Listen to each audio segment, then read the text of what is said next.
Hi, We are the Dyslexia Duo.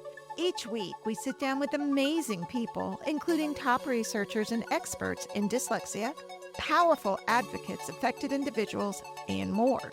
Together, we break down the myths, share real stories, highlight research and strategies to advise our listeners about this prevalent learning disability. Come join us.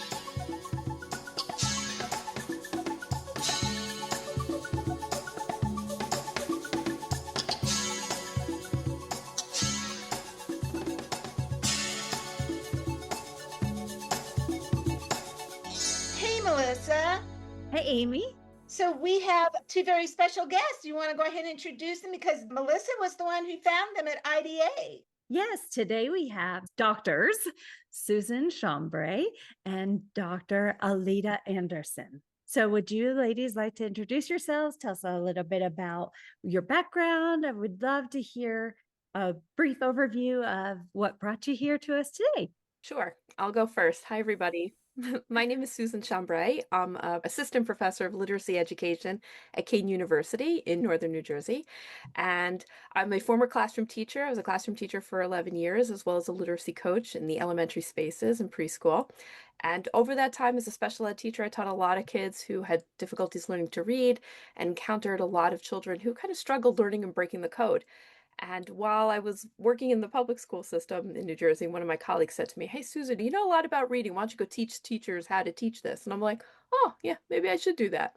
So I received a doctorate in education, and for the last about 8 years, I've been working in higher education, training pre-service teachers all about different areas of literacy instruction. And my interest in dyslexia really came about from this work with pre-service teachers, and they would talk about dyslexia in class conversations and in posts and whatnot. And I would see a lot of misconceptions, a lot of things that they would be saying, and I'm like, let's really know what dyslexia is. And I thought, well, how am I going to address these misconceptions, address what dyslexia is, when I only have one course with the students? It's really packed with a lot of other content. How am I going to get this information to them? Because they really do need it before they go into the classroom. Mm-hmm. And I said, well, this was before COVID, so I was a little bit ahead of the curve there. I created online learning modules. I have a paper that I guess we can link in the show notes or whatnot. Wrote a paper about this, about these online learning modules that the students would complete asynchronously outside of class. And it gave them just a little taste. Like you go to the ice cream store and they give you a little spoon with the different flavors. It gave them a little flavor of dyslexia information. And I was at a conference in 2019 where I met Alida. Alida was also doing a lot of work on online learning modules for teachers, both in service and pre-service. And that's how we connected. And I reached out to her via email and I said, "Hey, I'm doing this work with online learning spaces with dyslexia." And she said, "So am I." And that's how we connected. And we've been doing a lot of really great, interesting work since then. So I'll punt it over to Alida to introduce herself. Nice.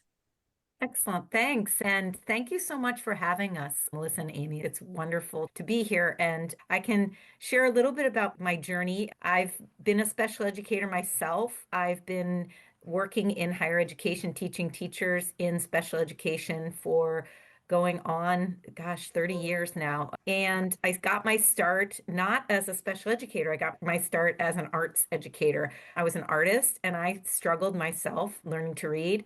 I wasn't diagnosed when I was young because that was the 1980s and I was a quiet girl. And then I started working with students who struggled, and ironically, the preschoolers that I worked with were the ones that had the most challenges with learning and attention. And I was using art with them. And I was really interested in how and why they learned language in different ways, And so I studied communication sciences and spent a lot of time with kids with learning disabilities. And as a professional now working with teachers, I have seen the same kind of phenomenon about students in my classrooms, even if they have dyslexia themselves, not really understanding the language basis for it and how to get access to intervention that works to support them.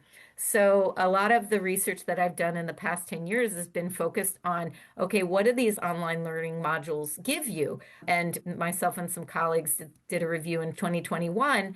And what we found was that these modules presented a lot of the information, but none of them explicitly dispelled this myth about dyslexia, and the prevailing myth about dyslexia is that it's caused by backwards reading. And so we also did a paper in 2017 that really showed how this myth is endorsed at alarming rates by not only special educators, people with high neuroscience background, general educators, the general public, but also some research by myself and led by Kristen Betts at Drexel looked at neuromyths and or misconceptions about the brain and learning in higher education instructors and found alarmingly high rates about the dyslexia myth of backwards reading, which has really spurred the interest that I have in the work with Susan in terms of how do we address these myths, specifically with pre-service teachers, but also with applications to the general public, because we know that if a parent or a caregiver and or a teacher is not understanding how to address dyslexia, the student doesn't necessarily have access to the intervention, and it creates a lot of problems for teachers, students, and families. Yeah. And I just want to add one thing. One of our other colleagues couldn't be here today, Mary Jean T.C. DiCarlo, who's at Drexel as well. And she's also a part of our team that we've done a lot of work together with. Very nice. That's wonderful. And I'm stammering because I made all these different connections. I was in public ed from 91 to 2021 as a dyslexia therapist or a qualified instructor. So I was in the trenches for 27 of my 30 years was doing dyslexia. And I can remember even in Texas, and those people who listen to our podcast hear me say this all the time, even in Texas, we've had Texas dyslexia law in place since 1985, right? We have so many classroom teachers that don't understand what dyslexia is. And maybe I would get a referral from a parent. And so I'd go to that classroom teacher and they'd say, oh, but they aren't writing, like you said, the letters and numbers backwards. They're doing okay on their standardized tests. I'm just not seeing it. Let's discuss some of those myths that we're seeing with our teachers. And it's persistent and it's prevalent and it just drives me a little insane. And I'm sure Melissa's like I was in public ed. We had to have in-services for teachers all the time. And they're still walking away with, oh, it's backwards letters. It's backwards letters. We're not going to test them just because they're doing backwards letters. You can do backwards letters until second grade. So that's not the only thing. Or it's just ADHD. They just could pay attention. Or it's learning a second language. They haven't been using English long enough. That was another one. I'm like, they've been here 7 years. I think that's long enough. That type of thing.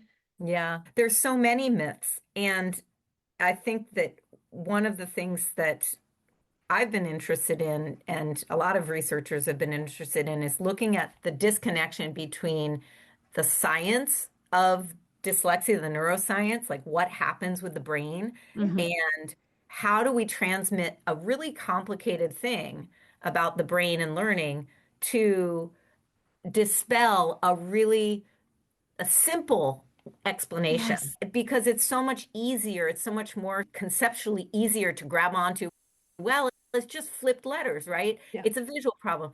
But once you start diving into the neuroscience of dyslexia and you learn, oh, it's how the sounds of any language map to whatever the symbols are in that language, as well as a lot of other factors, then people are like, oh, wow, there's so many things about the brain that are so complicated and my brain is blown by it. But we don't necessarily go that route when we're teaching people.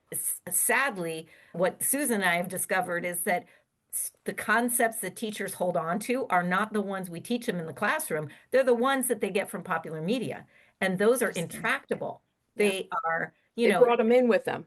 That's right. So Percy Jackson, with letters floating around all over the screen. Yeah. Even my favorite, what is it called? It's the ABC After School Special with River Phoenix and Joaquin Phoenix from the 80s. And it's called, I think Backwards. It's called Backwards, the riddle of dyslexia. And the opening shot is one of the brothers, the one with dyslexia, looking at a cereal box, reading a cereal box at the breakfast table. And the letters are literally backwards, like flipped and backwards. People have this concept. They think they know about dyslexia, but they don't really have anything to replace that misconception with. And Yeah. I've heard parents and even other teachers, well, he's smart. Yeah. Yep. Never said once he wasn't. You can still be dyslexic and be very intelligent. In fact, that's most of our kiddos, right? There's one thing that also really keeps coming up in terms of even a foundation. Most people don't understand the developmental sequence and progression that children move through in order to acquire language. So there's a lot of like, well, when I read, I'm looking at symbols, right? Mhm. But when I spend hours and hours with my pre-service teacher teaching them all these steps of phonological processing, moving to the most complex of phonemic awareness, and that they have to understand that students, children, 3, 4, 5, or even our older struggling students, they need to learn how sounds work. And if you don't learn how sounds work, then you're going to struggle to read. And dyslexia, we know, is phonological processing. It's how these sounds are put together. We compound it by adding symbols and attaching and mapping the symbols onto it. But if you, a pre-service teacher, don't understand the developmental progression of moving from word awareness and syllable awareness and onset rhyme awareness and rhyming awareness down to phoneme awareness, then it's like an uphill battle. And I think that's another piece there that kind of comes into the teacher education space in terms of dyslexia, meaning they don't really understand that learning to read is working with sounds. Mm-hmm. I 100% agree. And I want to jump in there in response to Amy's point about the myth of English learners, English language learners, that dyslexia is caused by learning multiple languages. What we absolutely know, the science of language development shows that, in fact, learning multiple languages has a protective effect on metacognition around sound or meta language skills and like the phonological skills that Susan was talking about. But what we do see in schools, and we're only now really getting into this, is looking at the cognates across languages. For instance, in Spanish, there may be a sound that developmentally may be easier for a native speaker of Spanish to get, but in English, it's maybe not covered in the same sequence. And so looking for shared, what are called like cognates, shared sounds, so that you can build on what children bring, what knowledge they bring about the language, about the sounds. And so a lot of times our curricula are set up to be so lockstep for monolanguage learners. And so we have a lot of kids over-identified as having dyslexia when they may not necessarily be able to use and recruit the language processing skills in their native language and bridge it with a non-native language like English. But I think what Susan is tapping into is that understanding structured literacy means a scope and sequence Yes. of learning, going from the what researchers have called it like the largest sound unit to the smallest, to the ones that are easiest to grab onto, to the ones that are most discrete, meaning like rhyming is an easier skill than, say, breaking down k, at, and cat, right? But I think that it really goes to show that that not only the teacher training, but also just thinking about how these myths map onto some of the training is another really important area to look at, not only for practice, but for policy. And one interesting thing, just to piggyback, and then we can, like, I don't know, move the conversation along, is a paper just came out by Michael Coyne, and I think one of his, and a colleague, just published a paper about all the dyslexia laws, right? I believe it's the Annals of Dyslexia. And they looked at the dyslexia laws that were published across all 50 states. And we haven't done this, but Alida and another colleague of ours are going to be looking. We have a question. Well, do these dyslexia laws specifically discuss misconceptions? Or do they just do more of the same? We're going to talk about the characteristics and the longevity and the definition. So you're a teacher and you go to professional development, right? And you do your 2-hour workshop on dyslexia, and you're just hearing more of the same. And you walk out of that like, yeah, I know it's a specific learning disability. And that's what Alida and I found in one of our papers. When we looked at it, the pre-service teachers had a lot of knowledge about dyslexia. They knew it was a specific learning disability. They knew it's a lifelong disability. They knew all this information, but it was coupled with these myths. So our thinking is, wait a second, like if we're talking about policy and we're talking about laws need to start addressing misconceptions. That needs to come into the narrative. And for the open comment period for the new IDA definition, they asked people to comment on it. And I wrote, the misconceptions are not here. You need to put the misconceptions into this definition so we can start having conversations about the misconceptions. So I wonder if it's going to be because, okay, and I'm going backwards now.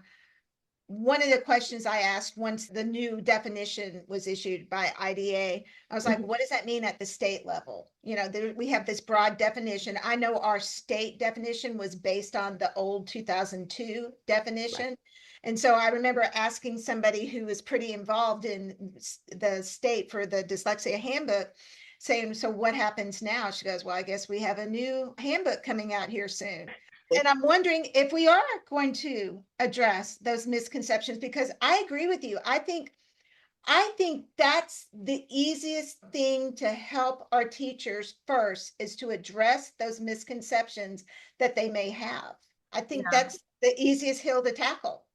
I don't know if that's a real saying or not. I may just made that up, but I think that's the easiest thing to do first. Yeah, I can just chime in and say the evidence that we had from 2020, I published a review of online dyslexia modules, and out of 14 dyslexia modules at the time, now remember, this is pretty much before COVID hit, also before the response to the READ Act and a lot of other legislation, but we only found 2 out of over 30 that addressed explicitly the myths of dyslexia. So back to what Susan said, now it would be interesting to replicate that. Melissa, to your point, I think a lot of states have tried to address this in their online learning modules, to address, like in the READ Act, where there's a very specific mandate for general educators to have a sort of baseline level of knowledge on the characteristics of dyslexia and screening for dyslexia.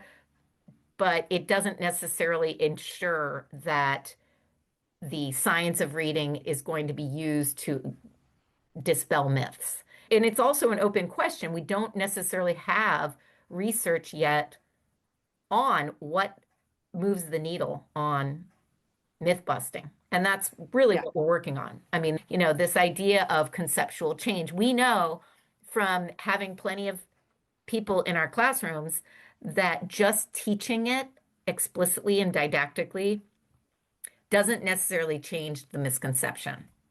Yeah, they'll say it's, oh, dyslexia. Yeah, I learned about it in my human exceptionalities class. I learned about it in child development. And it's when kids flip letters.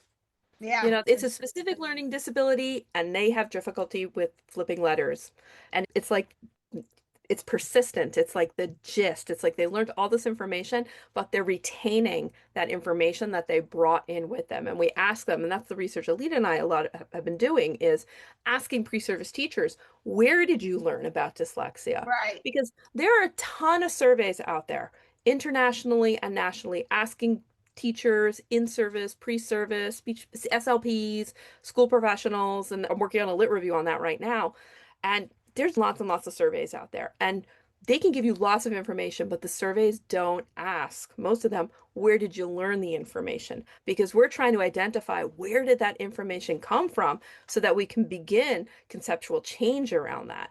So if we know that people are saying, oh, I got that information from coursework, college coursework, then we need to start to say, hey, what's going on in our college coursework? Right. What are they learning in college coursework? And to just emphasize Kristen Bett's work from Drexel, she has 2 papers. The second one isn't now in press, but she and many colleagues have done extensive research to show that higher education instructors, myths about dyslexia persist in very similar patterns to not only the general public, but pre-service teachers, general and educators in general. So that could be a source of misconception, but it's certainly not the only one. In fact, in our research that Susan and I have been doing, most of the pre-service teachers report popular media as being their source, their knowledge source. And so, of course, the popular media that they cite, we've been doing some digging, and MJ at Drexel, PC DeCarlo, Go Birds, is doing a lot of work on this too, around where are these myths coming up in popular media? They're coming up in movies. And how far does it date back? And does it only, with the recent advent and push of the science of reading, you might expect that would drop a little bit, but we're still seeing fairly high rates of misconceptions reported in movies, TV. So what's interesting, however, is that Yeah. we haven't really hit social media yet because even our pre-service teachers who are coming in, they're just a few years shy of the TikTok boom. And we're conjecturing that maybe 5 years down the line, our pre-service teachers and even our in-service teachers are going to be talking about getting their content from social media because right now the media sources that they're referencing are through traditional media like television shows, even cable. And so we're doing some pilot work now. All three of us, including MJ is not on the podcast, are doing pilot work where we're asking our teachers, our students, to go on to TikTok, go on to Instagram, or whatever short form content place that you go to. I'm not well versed in this. They educate me as they all sit there going 6, 7. And we're asking them, you go out to the content and see what's out there. Go on to TikTok and type in dyslexia or what is dyslexia. And let's report back and see what information is out there. And let's also critically analyze it through critical media work by saying, is this information correct? Is it not correct? That's like a next stage of this work because 5 years down the line, people aren't going to be telling us that they're watching Nick at Night. They're going to be telling us they're watching TikTok. Well, and I think it was Melissa, maybe it was you. I can't remember who I was talking to, but I think you were watching a reel or a TikTok or something, and you're like, this person's giving out misinformation, Oh, and I yeah. reported it. I did report her. But the average Joe doesn't know what's Average good Joe doesn't information. know. I like that. And I'm full of one-liners.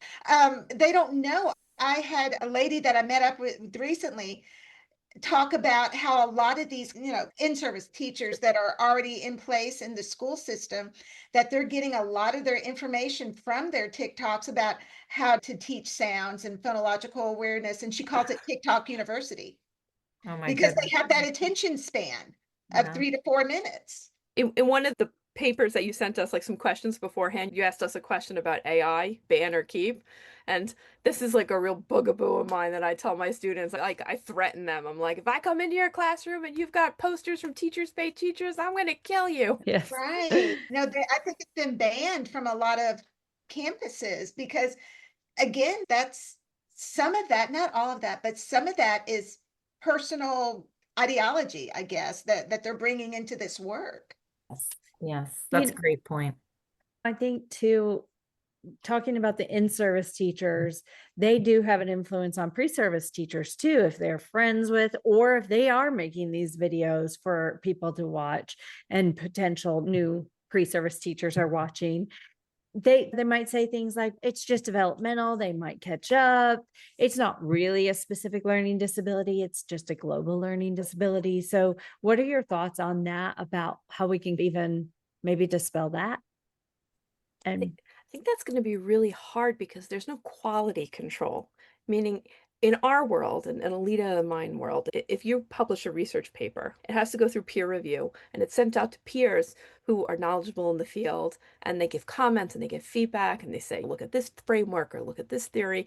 And that's how we have quality control in the research that comes out. But it's the Wild West out there on social media. I mean, there's no sheriff in town. I mean, yes, you can maybe report something, but I don't know how yet. And I don't know what to do in terms of the content out there, especially if we only have in most of our pre-service teacher programs, they only have maybe one, maybe two literacy courses. And there is so much other content that has to be covered in those courses. So how do we create educated consumers that are going out there and engaging with content online? I remember when Wordle came out. Remember when Wordle was real hot? And my mother-in-law still plays every Right? day. Everyone was Wordle. And I saw this video of this teaching using Wordle in her classroom, right? And I'm watching it and I showed it to my students and I said, look at all the missed opportunities that are occurring in this classroom around spelling, about teaching and discussing patterns. What letters cannot be next to each other? Like, for example, in the Right. English language, the letter J cannot be at the end of a word, Right. right? Unless it's borrowed from another language, particularly Arabic, okay? And the kids are just like throwing out information, and the teacher's not having any deep conversation with the kids saying, hey, wait a minute. What do we know about letter patterns or letters that can go next to each other? Like, you can't have this. Most words in English are not going to begin with a K or whatnot. Things like that, because the teacher herself didn't have that content knowledge. So she couldn't then help and apply that to her students. Right. So now let's extrapolate that to dyslexia. If we have pre-service Yeah. teachers who are leaving their coursework without in-depth knowledge and real strong conceptual knowledge about dyslexia is, yeah, then they're going to go into the classroom. They're going to experience those kids. Some of them are going to be flipping those B's and the D's, right? And then they're going to be making their TikToks and their teachers pay teachers and their Pinterest stuff. And there is no quality control over it. Wow. I think that there's some really interesting points that Melissa, that you brought up around quality control. And Susan, you're talking about how do we do that in schools, right? With in-service teachers. And Amy, you raised this question about policy. And I think that we could lean on policy to support schools and districts to have a robust way of helping teachers and even families to better understand the science of dyslexia, so that then there isn't an onus on one person who maybe, say you are a new teacher and you do have this knowledge. What if the system in your school is not even set up to support students with dyslexia? And I think looking at how the system can support better understanding and service provision, I think it is a really important answer. But I also think that these myths and misconceptions, if we are, and this is just very blunt, honest, I did a pilot study using the neuroscience of dyslexia and making it very interactive and moving brains around and having people click on things and testing people's knowledge. And the people that did it, about, I think, 50 people, reported back that it was too hard. They were like, the language, the terminology for neuroscience and like the science was so, they had to take out a piece of paper and writing things down. And they said it just wasn't accessible enough. And so finding that kind of sweet spot where we can help people understand the science of dyslexia and in a way that is manageable, sort of in chunks, bite-sized chunks, the way you might find in TikTok, I think really could be a game changer. Yeah. That's an interesting point. I just came from a conference where they had, I'm not going to say who it was, and she's wonderful, brilliant neuroscientist type, talking about dyslexia in the brain.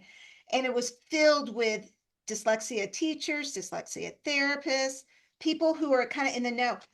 And I saw them on their phone ordering things. I was like, because it was too much. You can only do so much. It was too much to hear those big 50-syllable words that they're not exposed to on a regular basis. No, I agree with that. I think TikTok University idea is good to an extent as long as it's curated. Yeah, and I think that's a really important thing. And I see that around the science of reading movement. When I started teaching in 2002, New York City public schools, right when balanced literacy was like really hot. Lucy Calkins was in my classroom, okay? And my husband, when he first sold the story, he was like, "You've been railing about this since 2002." And I'm like, I've been like not drinking that Kool-Aid.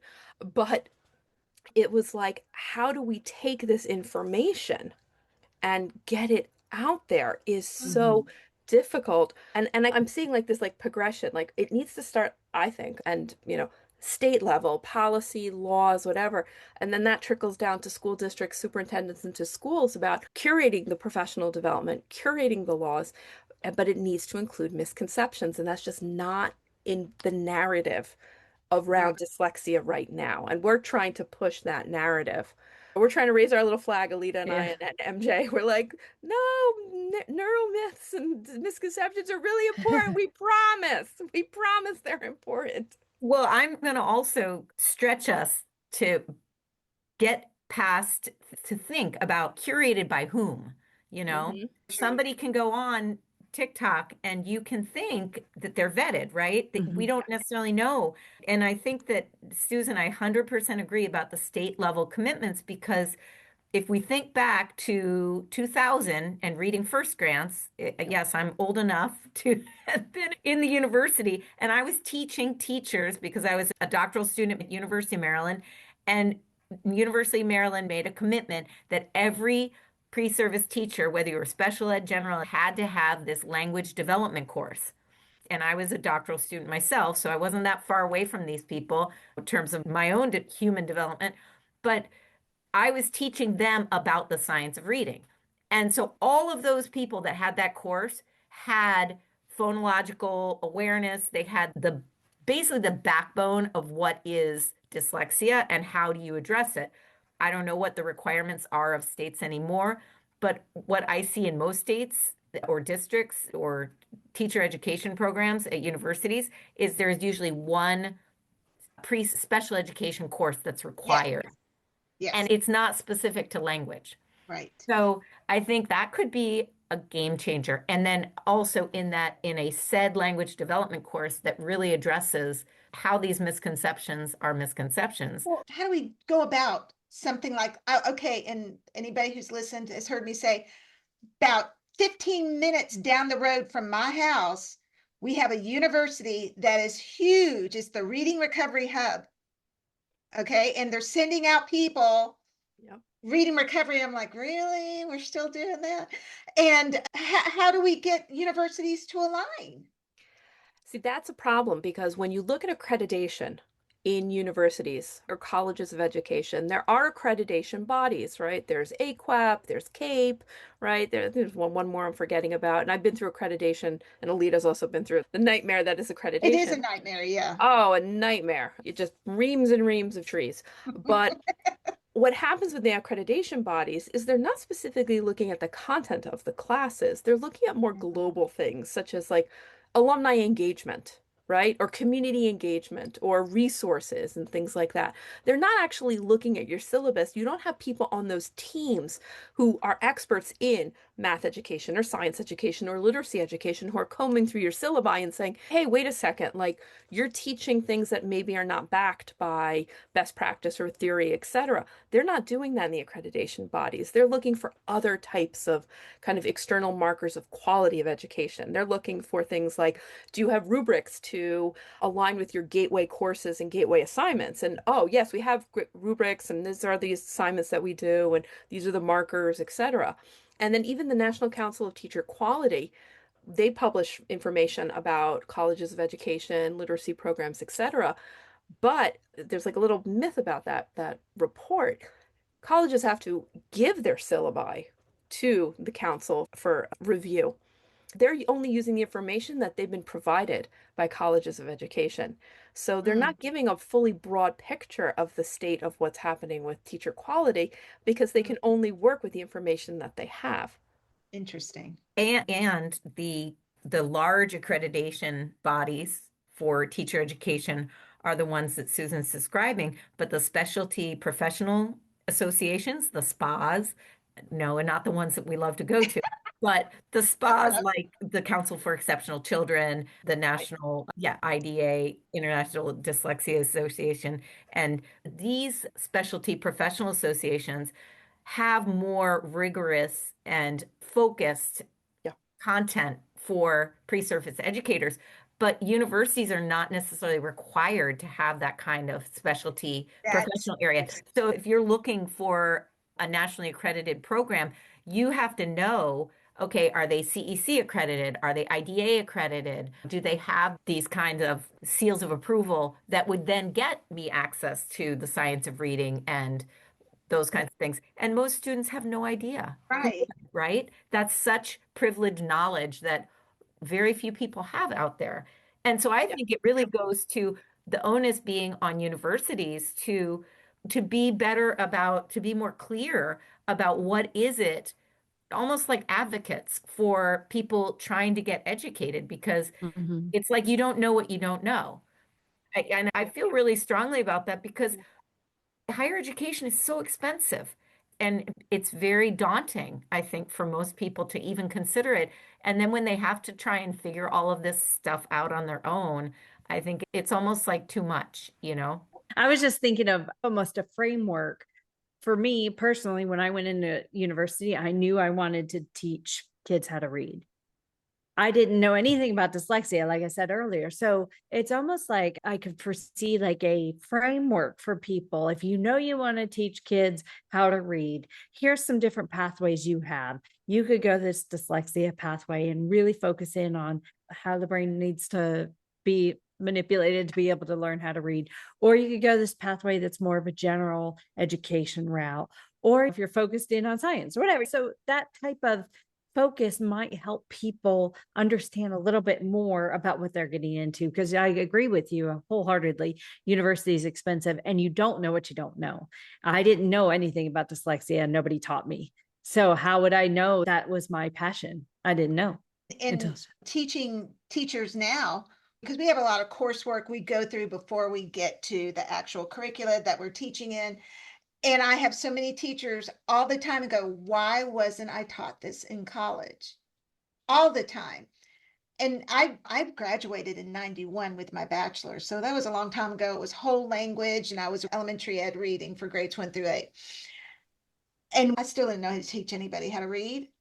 And then when I got my master's, I had one course for one day that talked about dyslexia. And that was it. Yep. 2018. Yeah. And it's ridiculous. We paid buku's bucks for me to get my master's and my bachelor's. And we've got one going through college right now. We're like, can't wait till you're done because it is very expensive.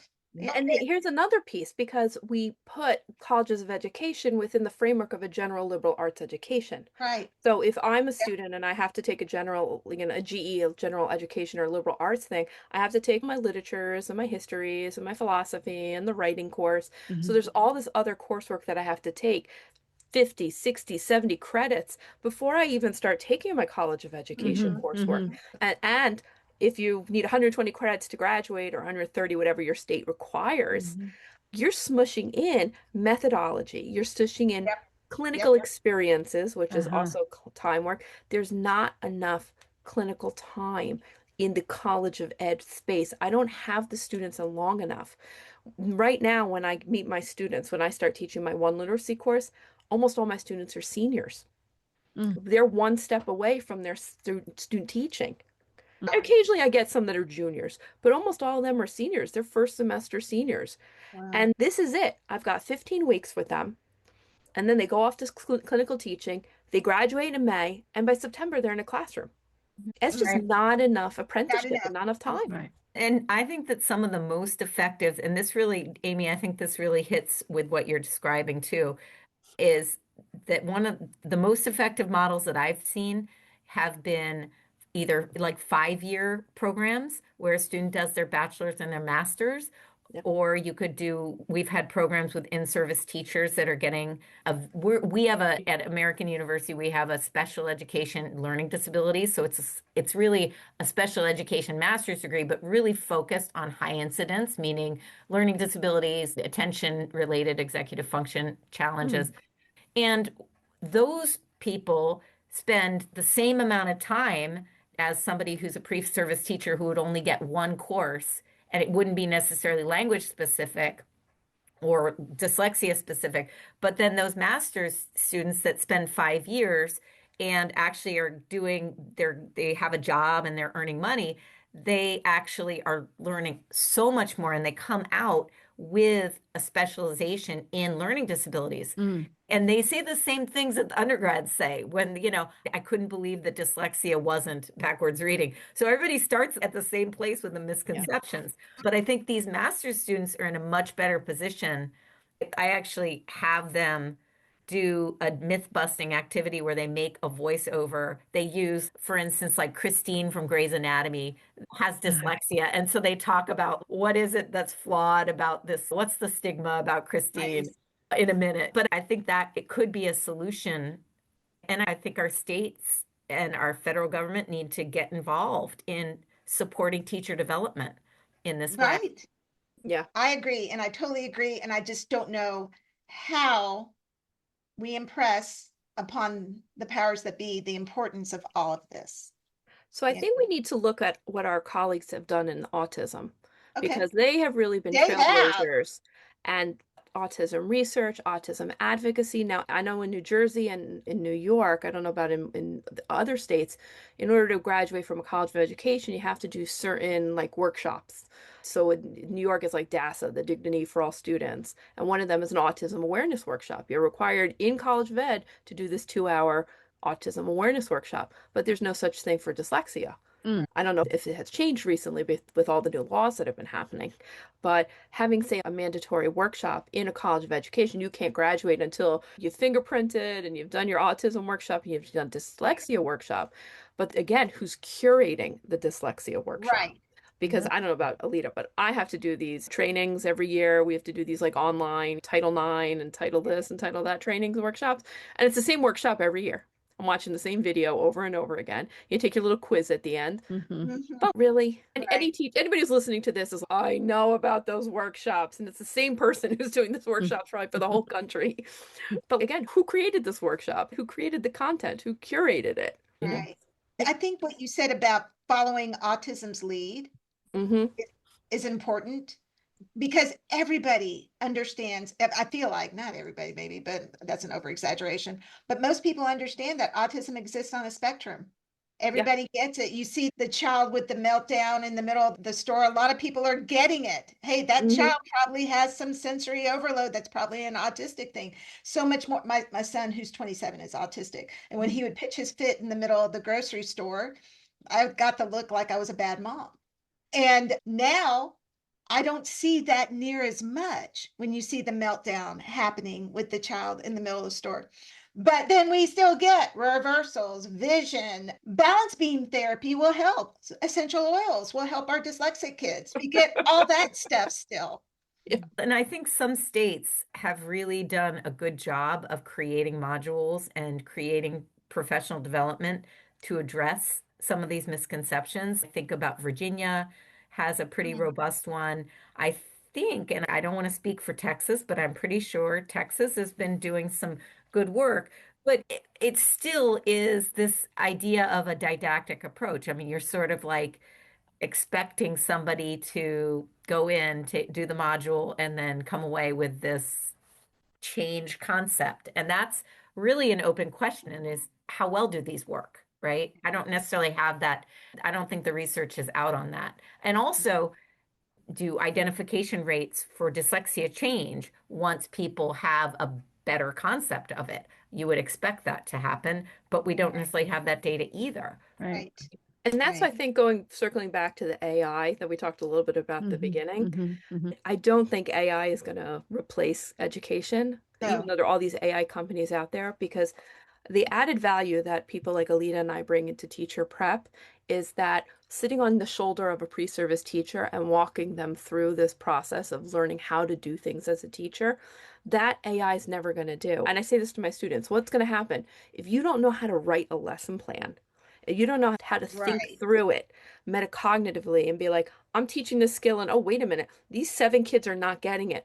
What do I need to do to pivot to make sure that my class is understanding? You can't get that from AI. What, you're going to stop the lesson and say, oh, stop, kids. I need to go ask ChatGPT what to do now that you're not understanding the content, Yes. right? Yes. We can't do that. And so that's where the added value of, yes, we could create online modules that are required for colleges of ed to teach them, and people can watch and consume the content and take the quiz, right?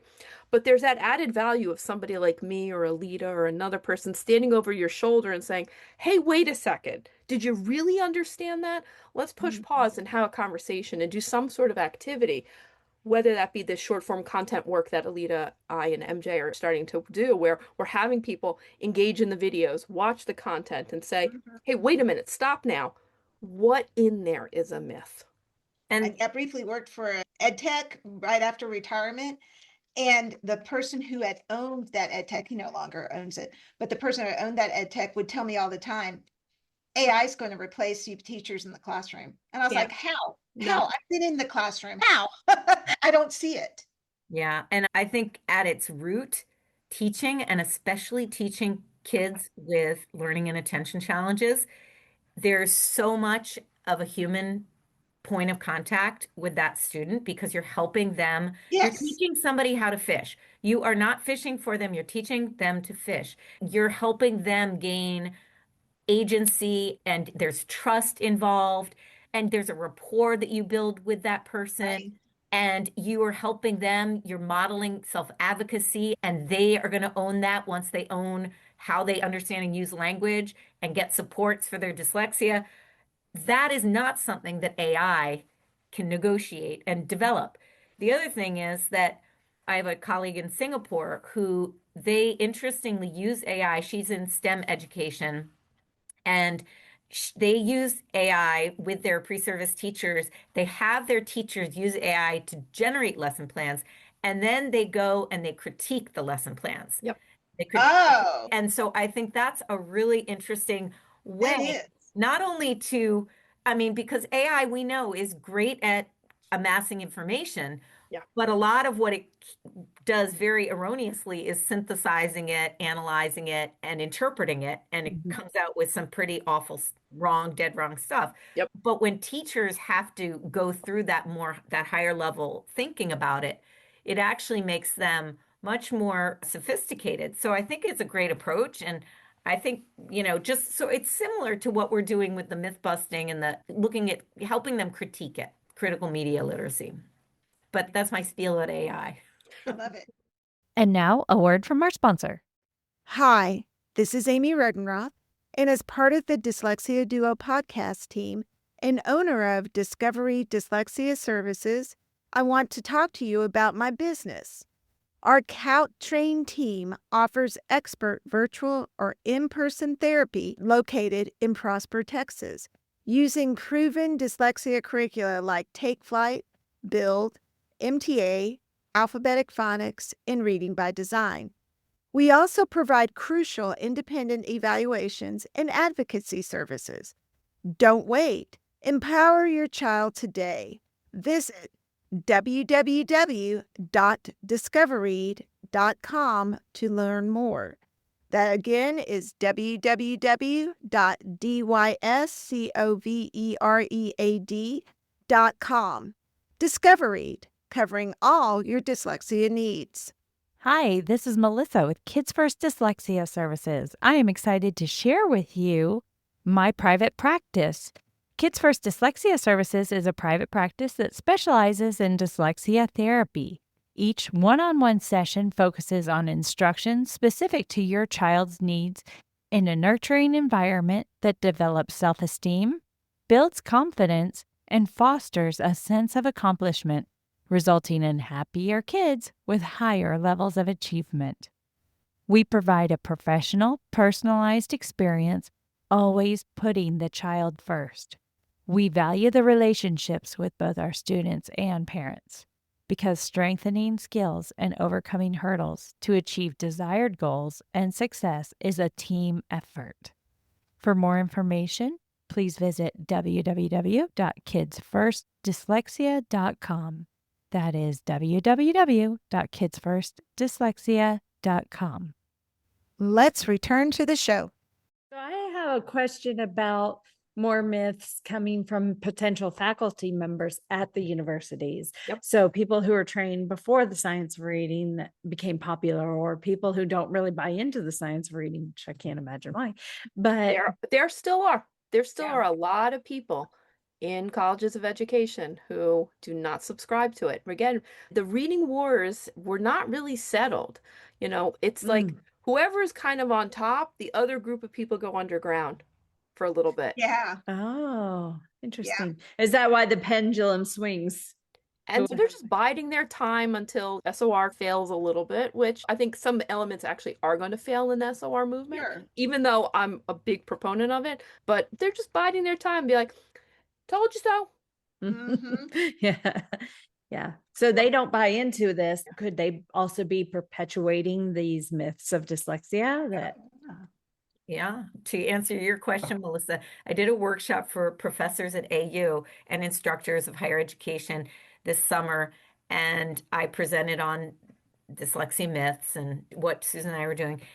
And the number of professors in law, all different areas that have undergraduate students, every facet of the university, all came up and said, "Oh my gosh, I had no idea that's what dyslexia was about. I've just Mm. been piling on information. I just thought that my dyslexic students needed extra time. I had no idea that it was about language processing." And I just think about that, like, that's just incredible to me that people don't know this, who are in education, that are working Right. with students who have dyslexia. So it is absolutely persistent. And I don't know if you guys have any ideas of like where we could improve in that area with those professors that are out there not knowing like what can be done. More of those trainings. You run up against academic freedom, and that's like the biggest thing Right. about higher education is academic freedom. In my college or in any college of education, you could have one professor who is fully on the board with SOR and is teaching and using textbooks that have been referred and reviewed by NCTQ, which I do.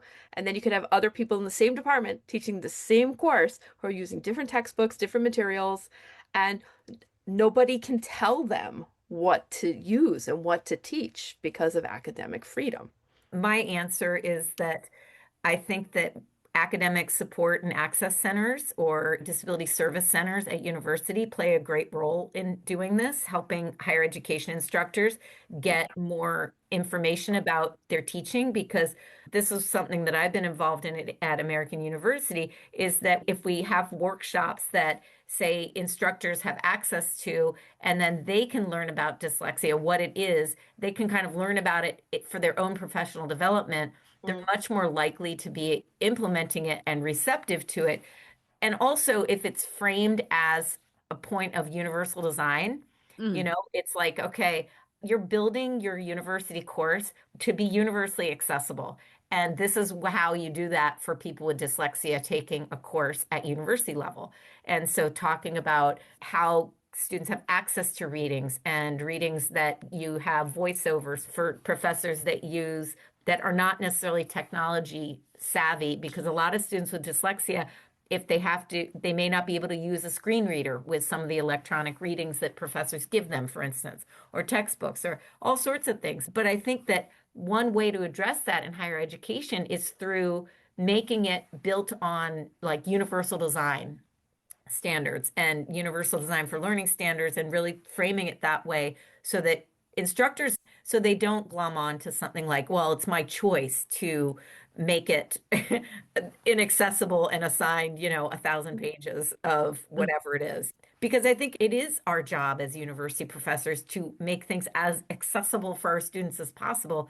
Mm. And we've already talked about this, the resources, not only the money, but the time and the energy that university requires of people. Agree. Okay, so is there a difference in teacher education programs as it pertains to teacher dyslexia cognizance in various parts of the country? So I found this very interesting because in Texas we're pretty, I would say we're inundated, and especially in the DFW area, we have a lot of people who are aware of dyslexia. We got a lot of teacher training programs in the DFW area. But what about other parts of the country? Here in Utah, they don't have a lot of dyslexia education courses, or at least they don't have a lot of tutoring or any kinds of those types of resources. So what about in the academic role across the country? I think it's a catch-all. If somebody has experiences, I think a lot of times if someone has personal experiences, whether they themselves or a family member or a relative, a cousin, a friend, had dyslexia, then it's going to be something close to their heart, and then they're going to push and advocate for that in their college of Mhm. ed or in their coursework. I taught a lot of students who struggled to read. I taught a lot of students who had dyslexia, and so I felt it was a priority to include that in my coursework when Mhm. teaching pre-service teachers. But I have colleagues who teach similar classes and don't have anything about dyslexia in their coursework.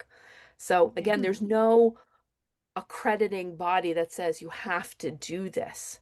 And so it becomes a matter of choice.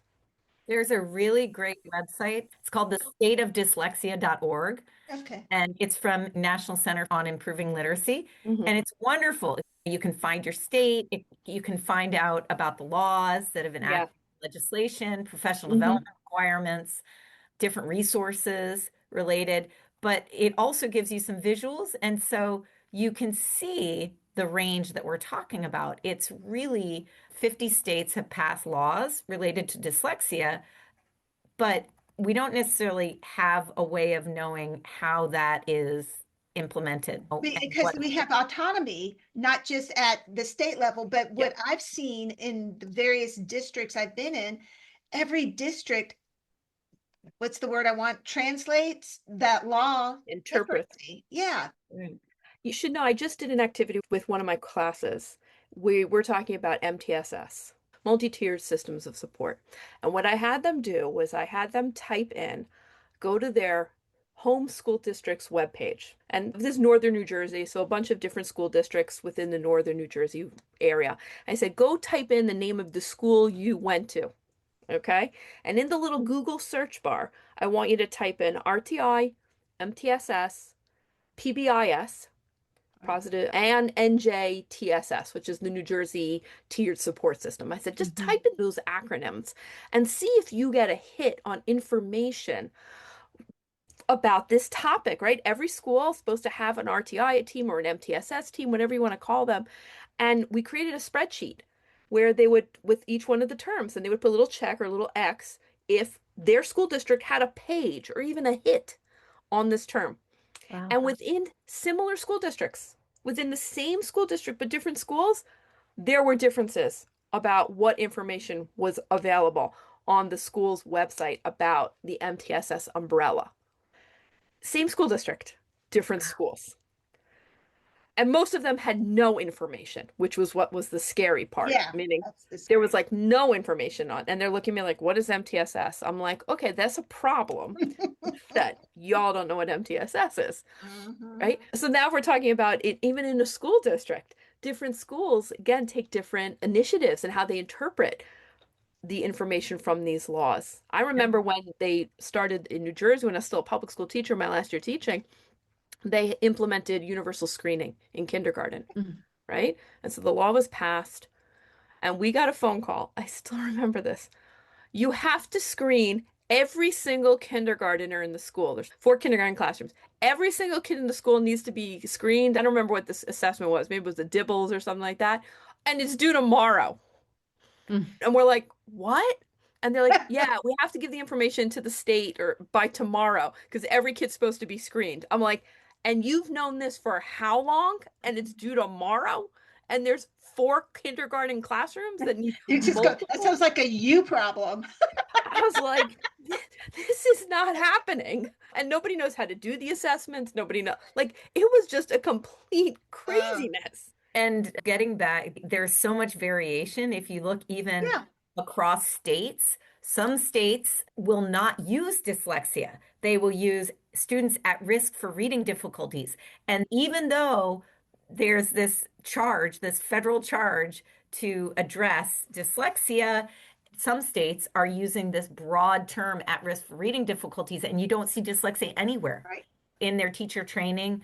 And so it's just interesting. States are interpreting the federal laws differently, and also districts, of course, then have pretty much a lot of free reign. Carte blanche to do what they want to, for sure.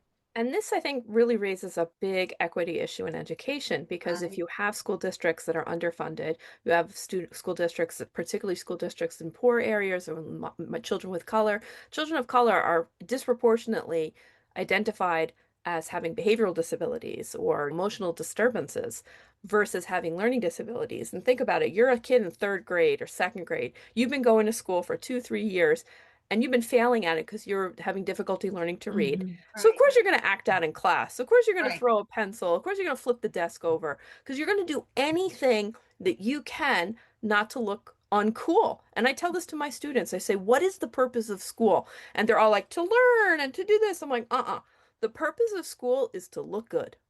That's it. That's why kids go to school. They go to school to look good. And if you can't read, that you can't look good. So that kid is going to do any type of avoidant behavior to not look good. And so, of course, you're going to get labeled with a behavioral disability or whatever and not get the resources and the supports to learn how to read. So it's also an equity issue, a big equity issue. I 100% agree. We had another woman on, back in last season who talked about the effects of behavior on dyslexia and how they intermingle. And it was fascinating to see how much that plays a part into how they behave in class. And there's that lack of connection for some people to recognize, hey, let's figure out why this child is misbehaving in class. Let's get to the root cause of this. And still, sometimes that's not the thing that will make people stop and think, hey, maybe there's a reading disability, or maybe there's another learning disability. I just remember when I was in middle school, I had to take a foreign language and it was not happening. Okay. It was just not happening for me. And I just remember acting out in class and being thrown out in class. And by the middle of the year, I still remember this, the teacher would walk in and I would just walk right out because we knew within 30 seconds of class, I was going to be thrown out. So I spent the majority of that period of time, language class, sitting on the black bench outside my principal's office. And anybody who went to my elementary school knows about the black bench. If you were sitting on the black bench, it's unless you had your coat and backpack on because you were being picked up to go home. If you were on the black bench, it was like the walk of shame. It was like, oh, they're sitting on the black bench. Oh, what did they do? Right? And you're like playing with your shoes or your sneakers. But nowadays, when a kid is struggling like that, we hope a teacher would be like, hey, what's going on with this kid? Like, why is this kid acting out in this class? They're fine in all the other classes. They're fine in all the other content areas. What's going on here? If they go that deep, sometimes I just stop at their class and say, oh, this kid's acting out. He must be a bad kid. Yeah. That's what bothers me, not to see when sometimes when teachers don't investigate a little further. But again, if the teacher has a misconception about dyslexia, they're Right. waiting for that kid to flip their B's and D's and their M's and W's and their P's and Right. Q's. Yeah. And the kid doesn't do that because many kids don't do that. Right. Instead, I always say to my students, ask your kids to just say multisyllabic words. Just say them and see what's coming out of their mouth. Because I had a student with dyslexia, little girl, third grade, and she could not say the word contemplation. She just couldn't sequence the sounds in those words. It was like, it was so difficult for her to just say the word contemplation. All the other kids are like contemplation. And she's compensation, palm. Yeah, it just, she couldn't hold on to those sounds across such a long word. And I keep telling my students, that is a marker of dyslexia, not the B's and the D's. So I had a third grader, similar but different story, that when we would do handwriting, I tell the kids, okay, you need to do your good handwriting, but when we do spelling, it just needs to be legible. And so they knew the difference between legible, what legible meant. And so one day we were getting ready to do spelling, and one of the kids goes, oh, does this have to be perfect cursive? And the little third grader goes, no, it just has to be edible. That's a funny, but it's also an indication of not quite getting those sounds and misconstruing the meaning behind it all. But that's my favorite. That's one of my favorites. And that's what I keep saying, how the foundation that our pre-service teachers really need to understand is how sounds work. Because dyslexia is really the dysfunction of those sounds not working properly. And if you understand that scope and sequence, you understand the developmental progression of how sounds work, then you can start to be more in tuned to when it's not working and then say, hey, wait a second, this kid is very verbal. This kid can tell you, retell a story and have great conversations around and read aloud or anything read to them. But when I ask them to read a word or I ask them to spell the word, and then suddenly I need to go to the bathroom, I have a headache, oh, my pencil broke, I need to sharpen this, I forgot my homework folder, right? All those avoidant behaviors. It's like, okay, that's what's really going on here. You got to dig a little deeper in and see what's going on with this kid about sounds and do those phonological processing tests, which I don't see teachers. And that's my one critique of a very popular phonological awareness program, a I know phoneme which awareness one you're program. going. I'm not going to say it. I'm just I know going to where say you're going with it. my critique of the program is there's no assessment built into it. I have several critiques of the program, but one of them is that there's no assessment built into that. I'm like, you can do all these exercises week after week, day after day, but if you're not assessing to know whether or not children are making progress, if I'm doing a whole group lesson on phonemic awareness and I'm asking kids to, I don't know, substitute, do phonemic substitution, right? Right. You're going to have that front row of kids who know what they're doing. You're going to have the middle row of a couple of kids. They're waiting for the kid in the front row to say the answer, and then they're parroting it. And I show my students in class videos of kids. I said, look for the kids who know the answer. Look for the pause, that 1 second pause where the kids are then jumping on it. And then look at the kids in the back row who are rocking, wiggling their tooth, becoming one with their hoodie, picking their nose, doing whatever it is, but are completely not paying attention to the Right. lesson. And we watch children's videos. I make my students watch them and they're like, you're right. I'm like, yeah, there's 3 kids who know what's going on. The rest of them are all like, I don't know what they're doing. And I think it also goes to this point about understanding that it's the science of dyslexia and understanding the way sounds map to symbols. But when you have a challenge with holding on to the sounds, Yep. with remembering the sounds, with putting the sounds in sequence, with articulating the sounds, like in your contemplation example, or mishearing a sound for another sound, remediating that or giving intervention for that is like weightlifting. It's really hard for kids who have these challenges. And so if you're doing like a whole class activity and 25 kids are just scooting along, getting it, and the pace is fast, and then you've got some kids that are just, it's like auditorily, they just can't hold on to it. They maybe need to use multisensory approaches. They need to have it slowed down. They need to have it, paced. They have to, Manipulatives. yeah, they have to integrate tactile, kinesthetic. So really involving all the senses to ensure that they can commit it to memory. I don't know that educators feel like they can do that, number one. And number two, I don't know that they're even aware that's possible based on training. So that to me is a huge concern that like they can assess a student and see like, oh, this is just, they're not responding to this intervention. They're a non-responder. But then like, what do I do about it? And I think that is something a lot of our interventions are not necessarily very sensitive to students who are struggling because of language differences, because of other kinds of differences, not just dyslexia. But I think that the assessment, but then also it really needs to be tied closely to the intervention, like the what do we do about it? And because pre-service teachers are only getting 1, maybe 2 literacy courses, they're not really digging in and spending that time with it. And there's 2 points there. One is I was working with a first grade teacher doing guided reading when I was coaching, and we had this really low group of first graders, and they were really low. And she's, yeah, their scores came back low, all lit up in red, whatever. I remember whatever assessment program they were using. And I said to her, well, what are you going to do with these kids? I mean, like, they're failing first grade. And she goes, I don't know what to do with these kids. Yeah. And this was a good teacher. She was a good classroom teacher. She was experienced. She had a lot of tools in her tool belt. This was not a newbie. This was like a really good teacher I was working with. And she looked at me, she's like, I don't know what to do with them. And it was like, that was scary. And So the what second- happened? What did I happen? worked with her. I gave her a few things. I went a little off script. I was hired by a company to do coaching and they had their methodology. And I'm like, I'm just going to give you some of these alternate materials to work with. And they're not like the official ones. They're just some alternate materials. And another thing is in several papers on pre-service teachers, dyslexia knowledge, these surveys that have been done, there's 2 types of research. There's qualitative and quantitative, right? So some of the qualitative data has said that pre-service teachers have asked for more experiences and more field work with students with dyslexia. Because if you're in your student teaching placement, your clinical placement, yes, you will have students in the classroom who struggle, but they may not be identified, or you may not have the opportunity to work with those kids in the 15 weeks that you're in your placement or whatever it is. I also tell my students, when you're in a clinical placement, don't stay just in that room. Get out of the 4 walls there and go to other classrooms and look around and get some more experiences, because there's some student teachers who spend their whole student teaching experience in one classroom with one clinical teacher. And I can remember during my bachelor's, so we had junior and then senior student teaching. So junior student teaching was just like for, I don't know, a semester maybe.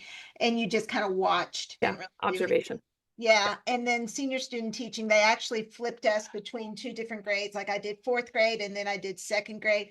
My 4th grade supervising teacher, I remember she sent me out to other 4th grade classrooms to go watch and see how they were doing things. But my 2nd grade supervising teacher, she left the room and I don't know where she went. And it was just up to me. I mean, I loved her and I didn't know better.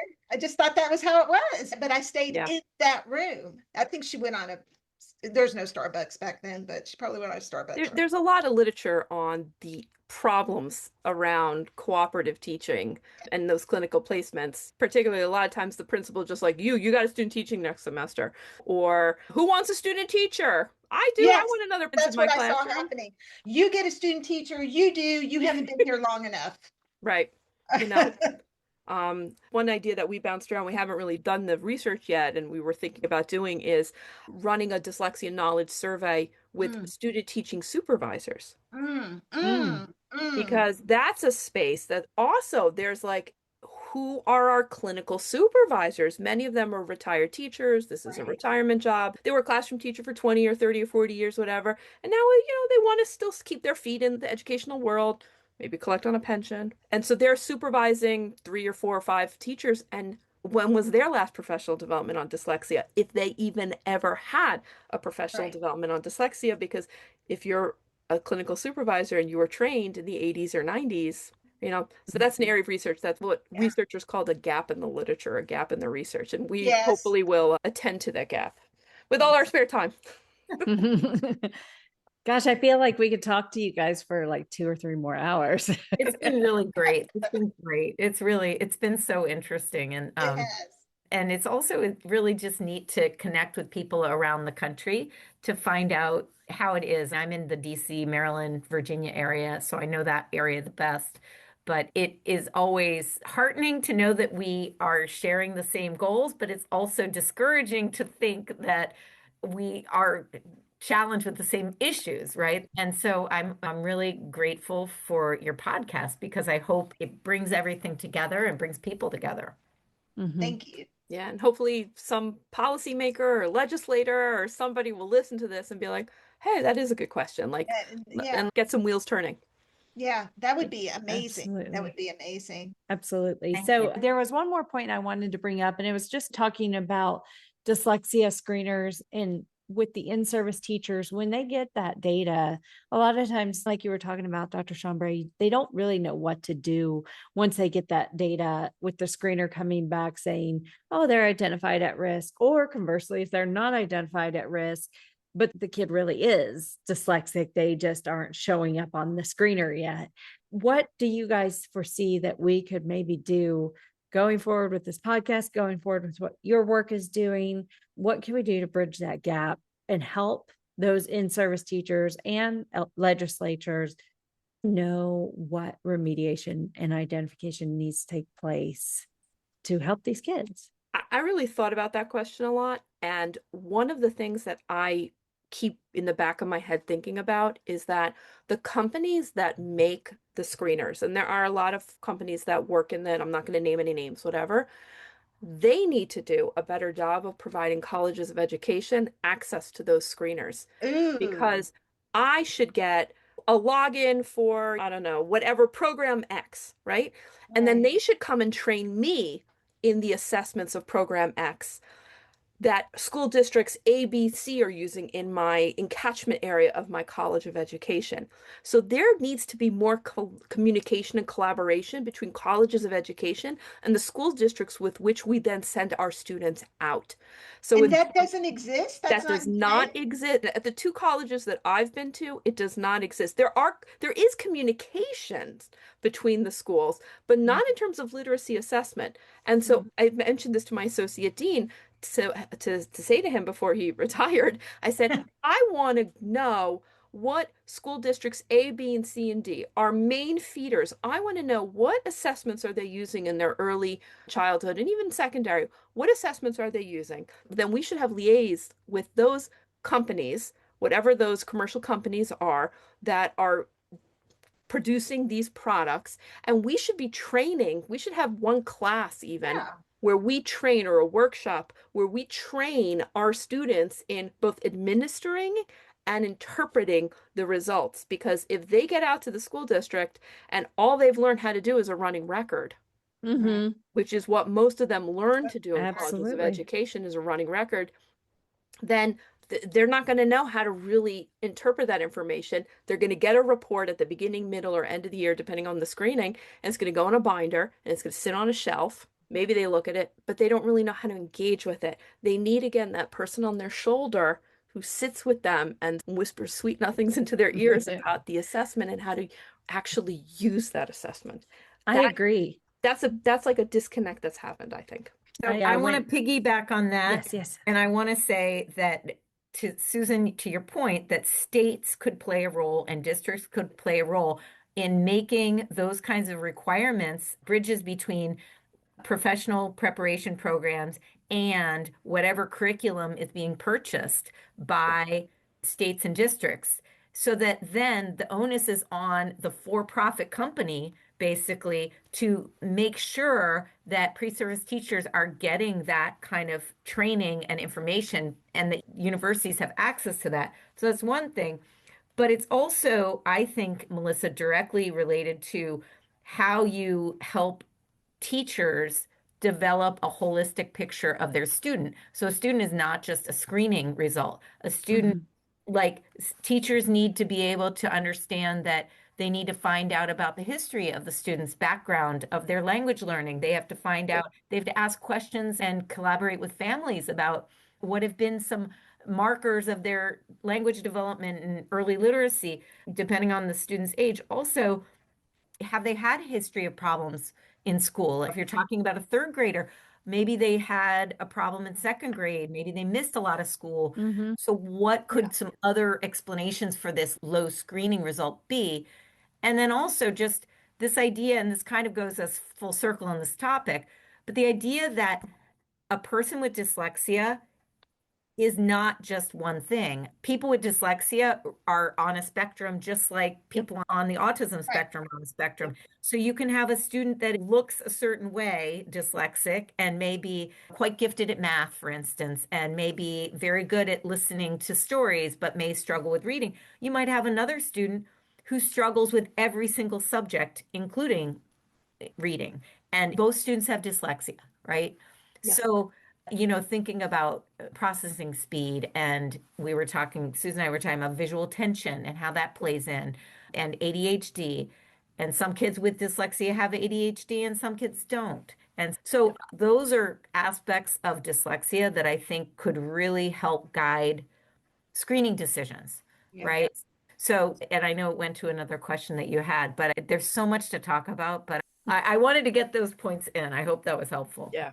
And I'm not trying to make y'all miss supper or anything, but it made me think, because having been in a district, and I was in multiple districts around here, I've seen how districts will glom on to one screener and then the next year they change it. So I can see how it would be really hard for the College of Educations to be, okay, we're training our teachers in this. Oh, wait, now District B just changed to this screener. I could see how that would be a definite wrench in the works.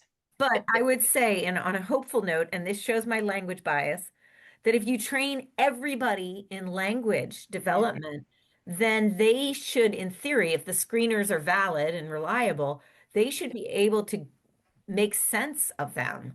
And so I say that really the answer lies a lot in how we're preparing our teachers to basically teach about concepts of language. Yeah. But that's my bias because No, I think I think you're exactly right. I mean, a lot of the screeners, it's 6 of the same half dozen. Do you know what I mean? How many different ways can you ask students the alphabet and its sounds and like how to blend and segment and, Now do substitute it and walking delete. backwards. Right. I mean, a lot of that early stuff is pretty similar. It's just how many trials or the examples or things like that they use. Right. But again, it's the interpretation. It's understanding cut scores and ceilings and all those other things, which I don't think we really do. Maybe some master's programs touch upon it, but I don't think undergrad programs They dig don't. into that. I know, like classroom teachers, they cling on to their running records, and I'm like, guys, come on, It's man. easy. It makes sense. It's pretty subjective too, though. Yeah. Oh, yeah. How that teacher's going to interpret it and how they score them. I'm not a fan of running records. I'm not a big fan. When I taught my undergrad class, I would have them administer a running record, and I would also have them administer a test called the PAT-2 which is the phonological awareness test. Okay. And I said to them, after you've given this test to the kid, same kid, which one gave you more valuable information about who they were as a reader?